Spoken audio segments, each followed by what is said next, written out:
Well, boys, free agency is just about over. We've seen a lot of big moves. We've seen a lot of small moves. I'm excited to talk about it with you guys. How are we feeling? I'm feeling so ready. This will be a fun one. It's been a pretty interesting offseason.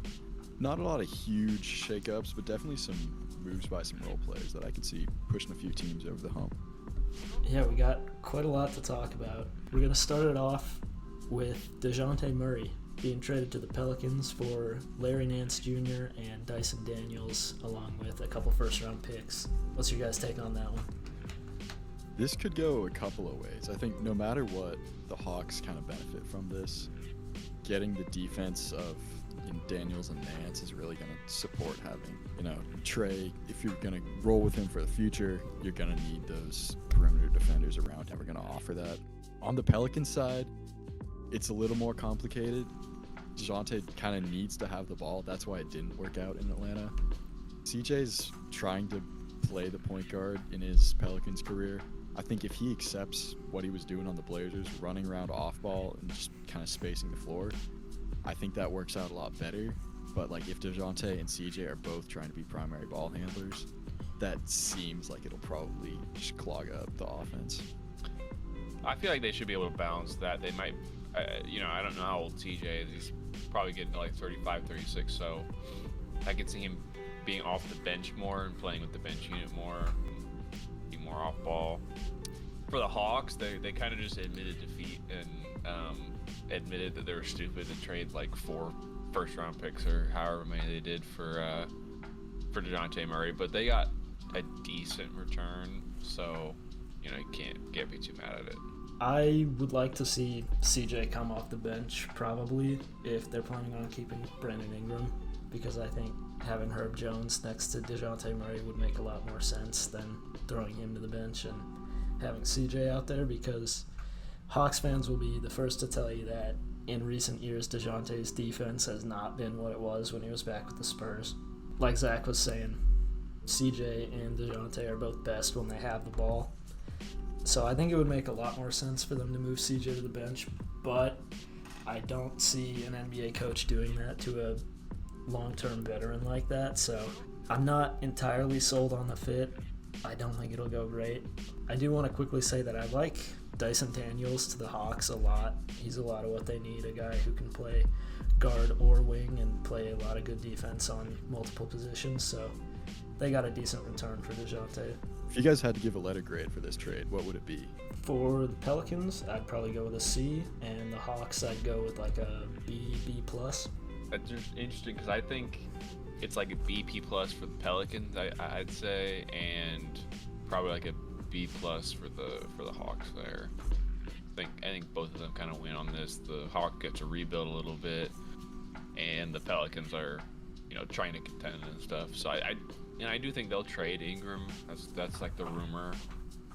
If so, that'll make a lot more sense for this move. Yeah, my grade would change if they traded him. Yeah, I'm gonna go with probably a B- for New Orleans and I think a B+ for Atlanta. Seems fair. All right, moving on. The Kings sign and trade for DeMar DeRozan. They send out Harrison Barnes to the Spurs, and then the Bulls get Chris Duarte and 2 second-round picks. We don't have to talk about the Bulls here. We'll just talk about the Kings getting DeRozan and the Spurs getting Harrison Barnes. What's your opinion? I think that it helps the Spurs with getting some vets, and the main move, DeRozan to the Kings, is pretty solid. I think, he's getting older. He's 34, 35 right now. But I don't see why DeRozan can't just be involved in the DHO actions that they run. He seems similar to De'Aaron Fox, where it's he has a good mid-range game. The 3-ball is more iffy there, so the spacing might be tough there, but they're always going to have a solid DHO ball handler on the court at all times. So I think it helps them there. I think it certainly will make them a more of a playoff contender than they were last year, just off sheer game winners and whatever DeRozan wants to hit. So I think it's solid for the Kings there. And then, the Bulls, yeah, they got 2 seconds in Duarte. That's about all you can ask for in a signing Yeah, for the Spurs, I'm with you, Ben. Good to get another vet in the building, get some spacing to pair with Wemby. I think for the Kings, it's offensively, I love the fit. Like you said, the DHO is going to be great. The crunch time offense is going to be great. Doesn't add a whole lot to their spacing. Also, defensively, you'd like a little more length and size on that team. But I think a lot of their spacing issues last year came down to both Keegan Murray and Kevin Huerter's three-point percentage both dropped like 5 points from the year before. And if you assume those are going to normalize, I think this is a fine move. Makes a lot more sense. Huerter will definitely go back to like what we've seen. We've got a big sample size on him.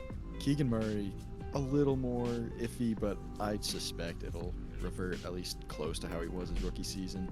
And with that improved spacing coming off those bad shooting years, I think it makes a fair amount of sense, especially because it's a pretty nice contract. I think it's 3 years, $70 million, and they gave up a couple seconds, so Harrison Barnes, so it's not going to set them back as a franchise. Yeah, I agree pretty much with all of what both of you guys said. The Spurs get a decent veteran for damn near nothing. The Kings get DeRozan, who is, by all accounts, an upgrade over Harrison Barnes. Their offense will be great, like it has been. Their defense will probably not be great, like it has been. It seems like more of the same for the Kings with just a slight upgrade, so I don't hate the move. I don't love it. It just sort of is what it is to me. For this move, I think I'm going to give the Bulls a B. You did what you needed to do. Got DeRozan out of there. The Spurs, I think I'll also give a B. Got another veteran. Can't ask for a whole lot more. DeRozan to the Kings, though, I think I'm going to give this one a C+ for the Kings. They're on the plus to avoid BBC. I just don't think this will really set them over the hump. Maybe it moves them out of the play-in, but if your goal is to win a championship with this core, I don't think this does a whole lot for you in that respect. Yeah, I agree. To start off with the Kings, I was also thinking of giving like a C+.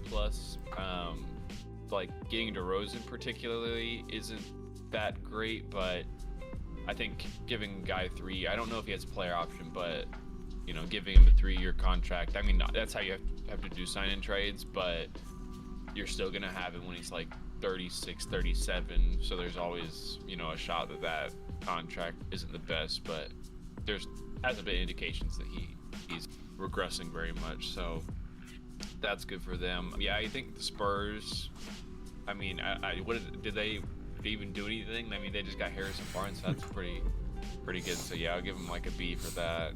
And then the Bulls, I'll give like an A because you don't usually get like a solid young player and second-round picks for, even if it is your star player. I remember like Jimmy Butler got signed in trade for like maybe a second and like Josh Richardson or something like that. So like you don't really get much back, and they got a solid deal for that. So I'll give an A there.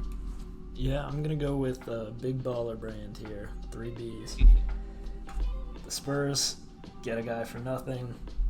The Bulls finally get rid of DeRozan, which it's only not an A for me because they should have done it like a year and a half ago. And then the Kings get a B because even though I'm not super moved by this new core overall, it is an upgrade. B's across the board. Next up, we're finally seeing the breakup of the Splash Brothers. What do you guys think about Klay to the Mavericks?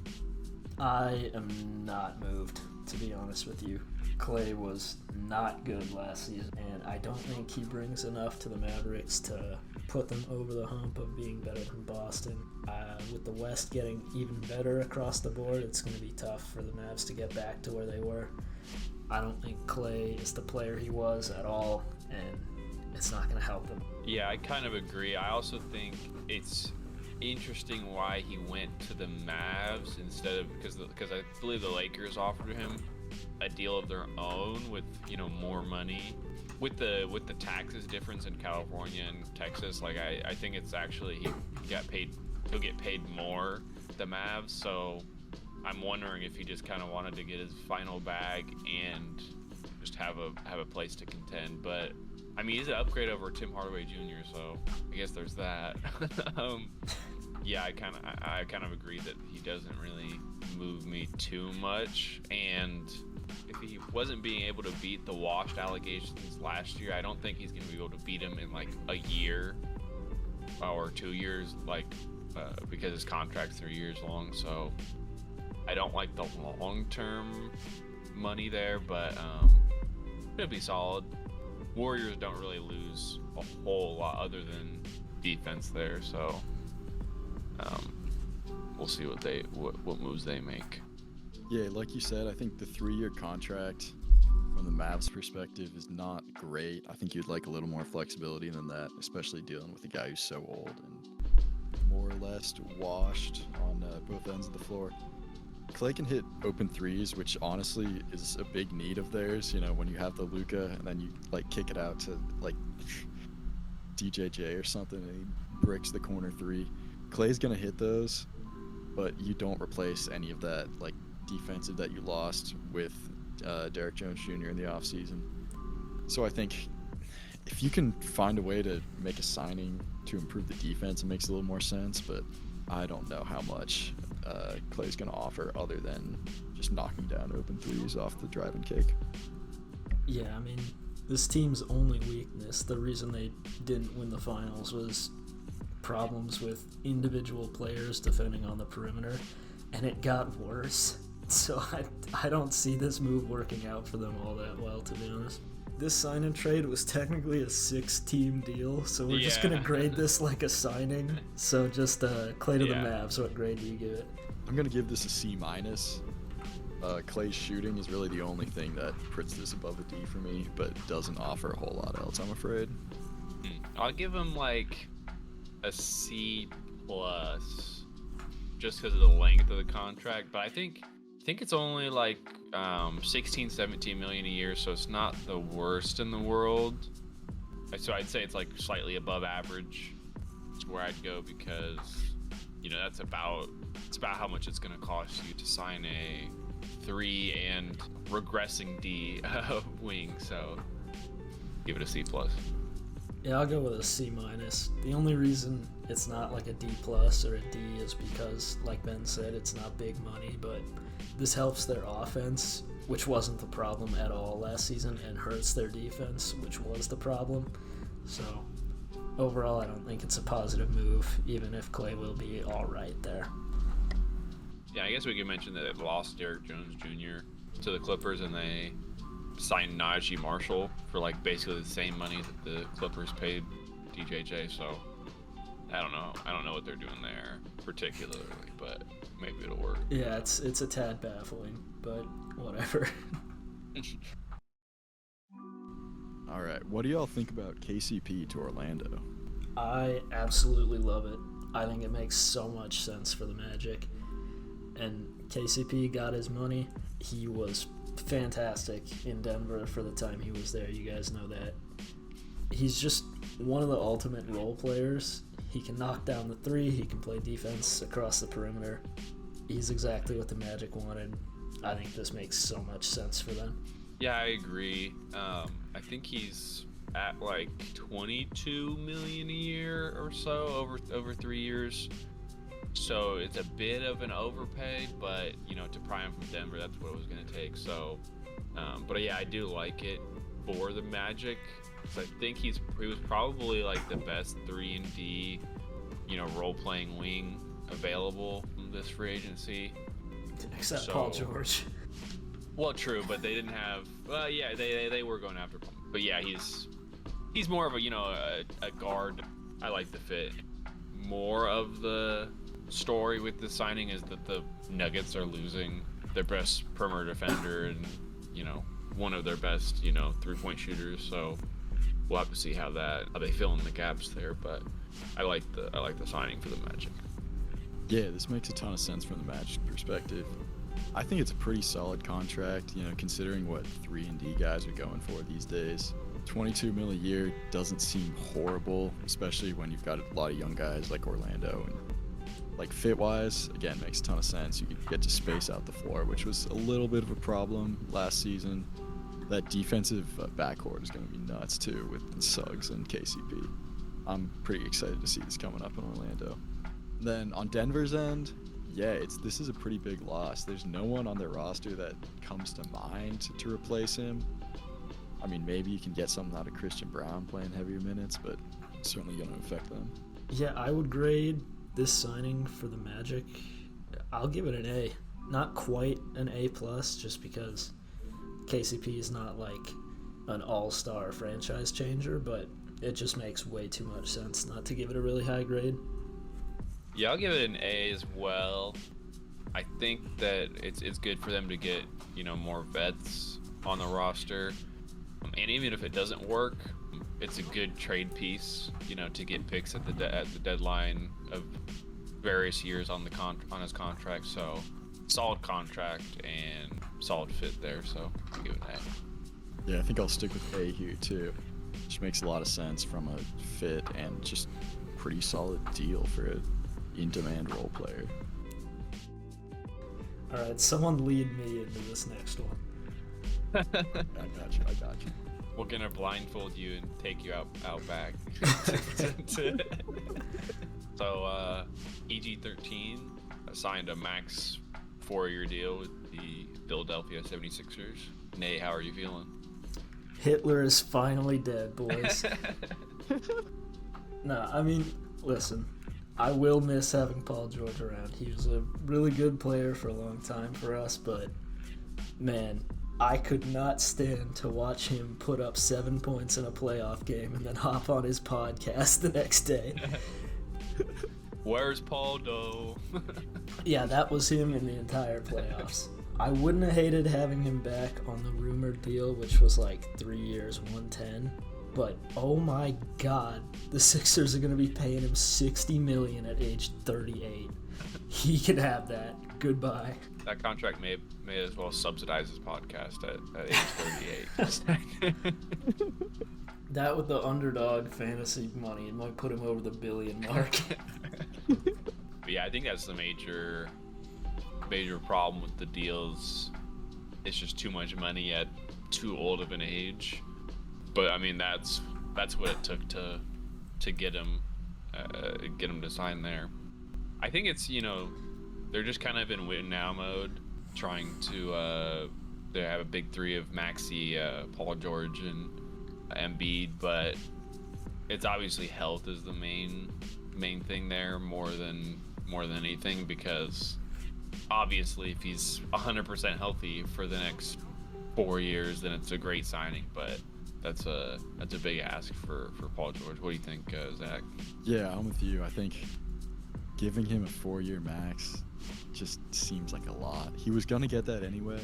If the Sixers didn't give it to him, someone would have. But this just seems like a last-ditch effort to keep Embiid around. Fit-wise, I mean, it makes sense right now. Will it in 4 years? Probably not.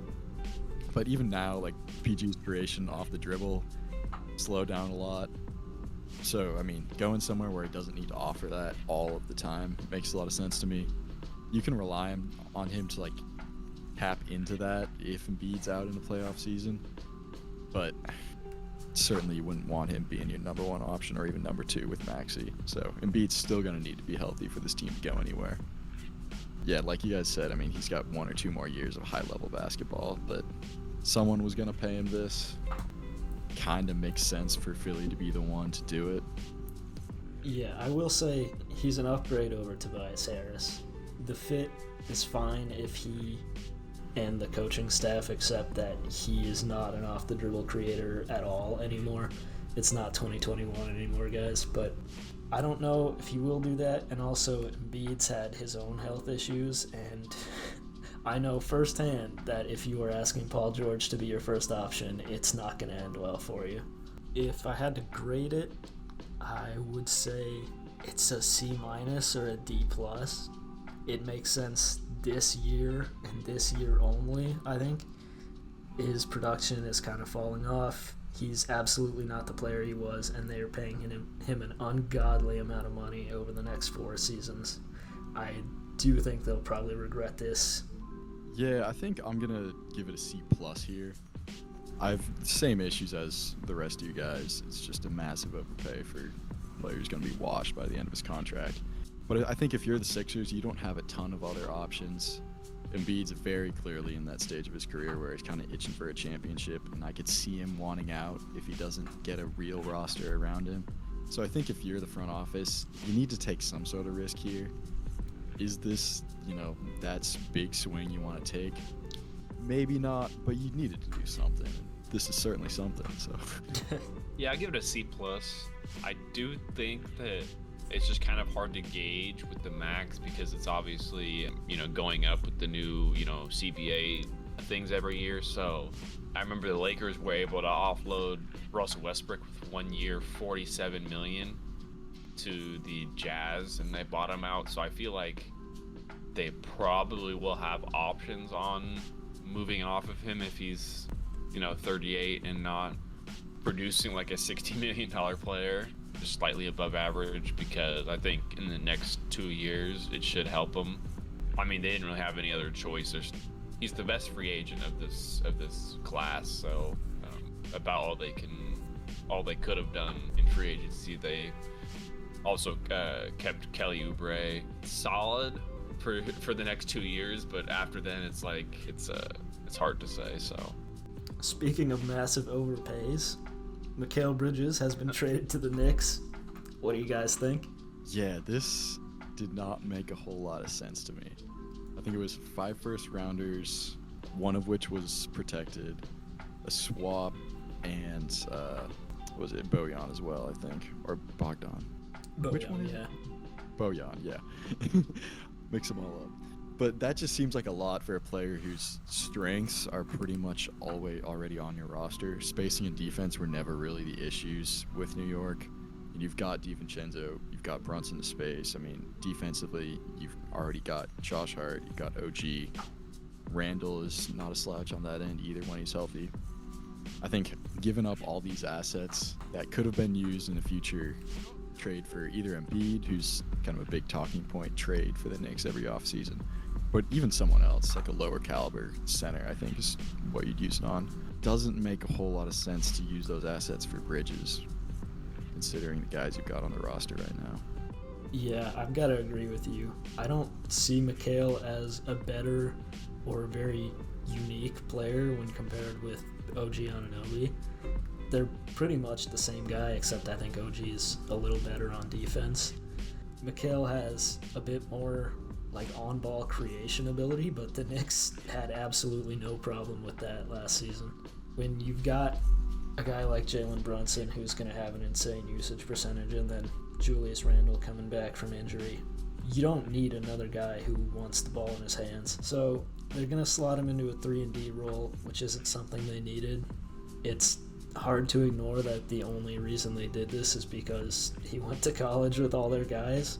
I don't know, it just doesn't make that much sense for the Knicks for me. For the Nets, it's an absolute slam dunk. You got basically 6 first-round picks for a guy who is not worth anything close to that. I would hesitate to trade 3 for him.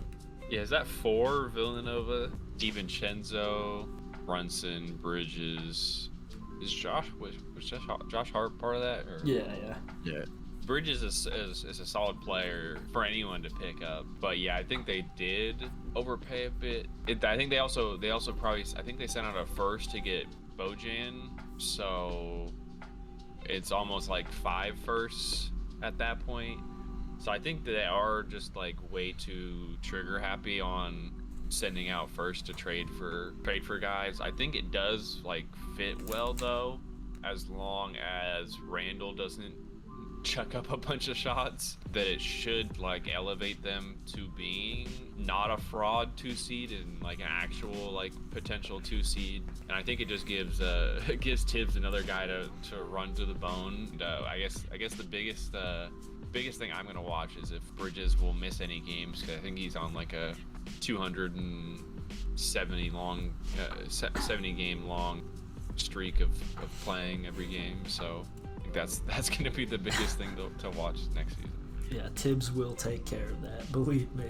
I think if I'm going to grade this is definitely an A for the Nets. This is a massive haul considering the caliber of player that Mikal Bridges is. For the Knicks, I'm going to have to give this one a D. I just don't see the point in giving up assets for someone with the skill set of Mikal Bridges. Yeah, for the Knicks, I'd say D-, borderline F. If Mikal wasn't a plug-and-play that can play the 3-and-D, like, catch-and-shoot role, then it would be an F, but it's got to be a D- for me. This just doesn't make sense. He's a good player that can play a diminished role like that, but he's redundant. You have him already. For the Nets, I'm going to give it an A+. I mean, holy shit, you got 6 first-round picks for Mikal Bridges. How do you do that? Yeah, to quote Steve Naismith. How do you do that? How do you do that?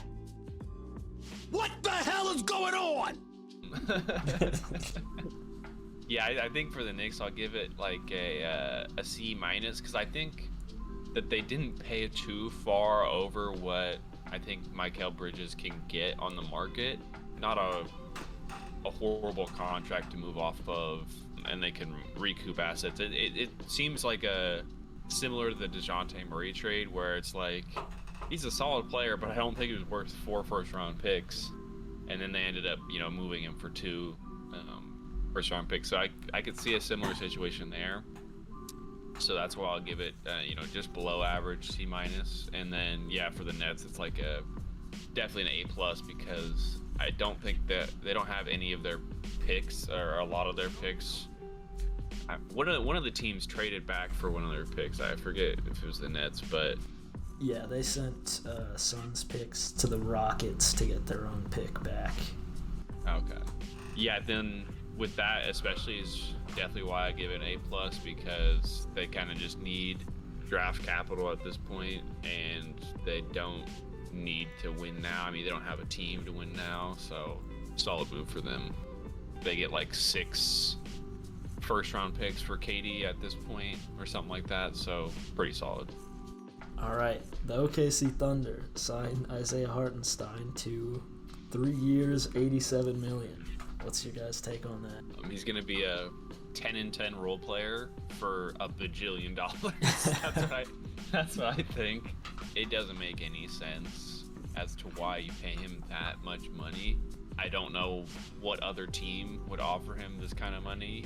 He was solid in the playoffs, but I don't think he was solid enough to warrant this contract. And I think it helps him a little bit, but I don't think in next year when you're paying him, $30 million, that it's gonna be looked back upon as like a good deal. So Yeah, I'm gonna agree. This is definitely a mega overpay.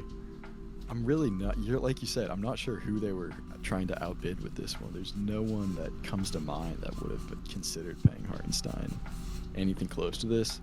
That being said, with so many of your main guys on rookie contracts, I think they'll be fine cap-wise.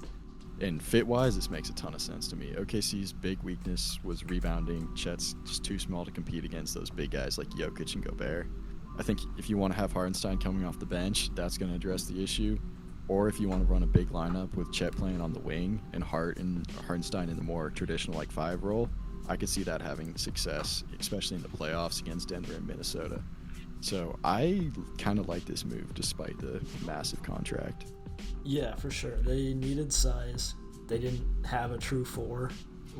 Their starting lineup was really small. They needed rebounding because even their really tall-ass center is skinny. He can't rebound very well. I think Chet could easily play on the wing, especially in the corner. He's a good enough shooter. He has a good enough handle, even at 7'1", that he can handle that role just fine. Fit-wise, the move makes sense to me. He brings them what they needed. He doesn't shoot the ball very well, which does kind of hurt their 5-out offense, but they're used to that. They had Josh Giddey out there. Basketball-wise, I like the move. They paid him an absurd amount of money for what he is, but I don't know, maybe they were bidding with someone and needed to do that. It's hard to say. Good for him getting that much money. Yeah, it might be reminiscent of the Fred VanVleet $44 million a year contract, where it's I don't know the Thunder's contract situation, but there's the whole thing with the first and second aprons or whatever. So teams are incentivized to overpay players that might not deserve it. So that might be the situation there. to go ahead and give it a grade, I'd give it a C. It's very average. I think it does address some of their weaknesses, but I don't like the contract at all. So pretty mixed feelings on it. What about you guys? I'm gonna give this one, I think, a B+. It makes a lot of sense basketball wise. I think, having that size and rebounding, especially in a team with a lot of big talented teams of Denver and Minnesota in the West that they're gonna go up against, makes a ton of sense. And I think the contract, I really think they can work around it because Chet and J-Dub are on those rookie deals. Yeah, I'll give it a B. He's not like an insane needle mover, but he is one of the better rebounders in the league, which was one of their biggest weaknesses in that playoff run. He'll help them on the court a lot. When rookie extension for Chet kicks in his last year, I think that might be a problem, and they'll probably have to trade him, which is why I'm not giving it anything super high, but I think it's a good move. I'll give it a B. Yeah, and I guess to compare it, we skipped over Valanciunas to the Wizards. He got 3 years, $30 million, so it's $10 million a year for Valanciunas, and with that, I just can't give it any higher than a C, I think, because to pay him like $20 million more, or, almost $20 million more a year for him, I just don't, I can't give it any higher than C for that. But Josh Giddey has been traded to the Chicago Bulls, straight up, no picks attached either side, for Alex Caruso. What's your take? Dude, Sam Presti needs to be stopped. This is one of the biggest fleeces I've ever seen. And it doesn't even make sense, fit-wise in Chicago, too, because they've got Kobe White, who's a really, ball-dominant scoring guard. And we've seen how Giddey looks as, the secondary and tertiary ball handler. For OKC... like shit. Exactly, yeah. He's like a borderline draft bust at this point, and you're trading one of the best role players in the league for him. Caruso, you could have him run the second unit. He is kind of just a worse Lou Dort, if I'm going to be honest, so I don't know if just rotation-wise he fits in once you get a tighter playoff rotation. You could also use him as a trade piece for Lowry, who they've been talking about a lot too, so makes a ton of sense for OKC. No idea why Chicago agreed to this. Yeah, to jump ahead, I'd give it a minor. I mean, he's been balling in the Olympics, I guess. I didn't really watch the game. I saw some highlights, but it shouldn't be completely horrible for Chicago. I think Caruso's expiring too, but I really like Caruso with them. It gives them another wing defender. Another guard defender. Shea is all right, and Lou Dort is good on bigger, stronger players. But they kind of do need a lockdown guard defender, and he's kind of a 3-and-D guy. I think he was definitely top 10, I think, last year in steals, and Shea was as well. So I think it should be really solid to add Hartenstein and Caruso, and not having to give up very much at all, and getting off Giddey. So it doesn't make a whole lot of sense for Chicago, but at the same time, they're kind of going to be in rebuild mode whenever they can get off of Zach LaVine's contract, so not horrible, I wouldn't say. Yeah, I think Caruso fills a role sort of like Mikal Bridges, where the Thunder have someone like that, but he's a guy you can plug and play. I think he'll fit in the second unit, or even if you wanted to start him and move Dort to the bench, that could work too. Just guys that can guard on the perimeter and make the catch-and-shoot three. You can never have enough of them when you're paying as low of a price as the Thunder paid for him. It's like when you are trading food at lunch in grade school. Someone offered you their Go-Gurt for you to go to the bathroom, take a fat shit, and bring it back to them. Yeah, it's just a ridiculously terrible trade for the Bulls. They got borderline nothing. A guy who's only going to hurt the development of your other players because he gives them no spacing and needs the ball in his hand. I'm going to jump into the grades here, and I'm going to give the Thunder an A for getting a quality player who can play a solid role for them for nothing. And I'm going to give the Bulls a D, because yeah, they got rid of a guy who's going to help them win games, and they want to lose games, but they got nothing for him when they could have traded him a year and a half ago and gotten like 2 first-round picks. Yeah, I'm just gonna straight up say F for Chicago. Like, this one made no sense to me, and I think, yeah, A for OKC. You've got a great plug-and-play player. Use him to run your second unit, bring him off the bench, trade him for Lowry, whatever you want to do with him. Like, he can fit a role, whatever you want. So, I mean, such a lopsided trade, man.